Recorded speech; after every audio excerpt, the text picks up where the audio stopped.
Depuis le 15 juillet, c'est la nouvelle règle à l'hôpital de Bastia. Pas d'entrée aux urgences sans appel préalable au 15 et sans l'accord du médecin régulateur.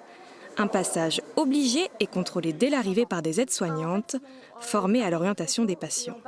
Le patient arrive, il a été régulé. À ce moment-là, la porte s'ouvre. Ici, on va inviter les gens à faire la prise en charge avec les secrétaires, puisqu'ils ont été régulés. Ma collègue qui se trouve ici a le papier du SAMU qui a été reçu, donc à partir de là, prise en charge. Aussitôt accueilli aux urgences, le processus de soins démarre. Une bonne nouvelle pour ce jeune garçon qui s'est coupé le doigt et doit passer des examens complémentaires.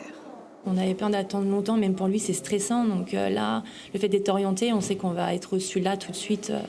Là, ça fait 10 minutes qu'on est arrivé et je pense qu'on va déjà passer. Donc c'est rassurant pour lui et pour nous. L'objectif de ce système de triage, désengorger les urgences alors que la saison estivale fait exploser l'affluence. Le but de toute cette démarche, c'était effectivement de tenir dans la durée.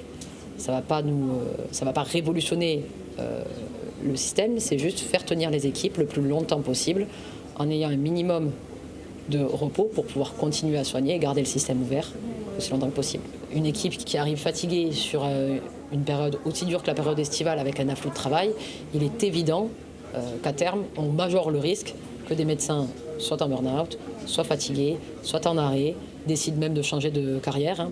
Oui, le SAMU. Au cœur du dispositif, le centre de régulation du SAMU. Ici, 95% des appels sont pris en charge en moins de 15 secondes, 100% en moins de 30 secondes. Allez-y, présentez vos urgences, je fais appeler mon médecin régulateur à l'entrée. D'accord ? Au bout du fil, des médecins régulateurs chargés d'orienter les patients. Situation grave, direction les urgences. Et dans le cas contraire, un rendez-vous est pris dans un cabinet de médecin de ville, une maison de santé ou un centre de soins non programmés, sous réserve de capacité d'accueil. Un filtre rodé mais temporaire, malgré un sous-effectif médical chronique au sein de l'hôpital, il n'a pas vocation à se pérenniser. Ce dispositif, en fait, il est propre au service des urgences, mais en fait les autres situations de tension médicale, elles sont parfois beaucoup plus complexes et pas impactées par ce dispositif, donc on aura d'autres actions sur l'ensemble des tensions médicales qu'on peut rencontrer au sein de l'établissement. Si la direction de l'hôpital maintient que l'offre de soins est assurée, les syndicats dénoncent de leur côté une dégradation des conditions d'accueil des patients et s'inquiètent d'une saturation des services.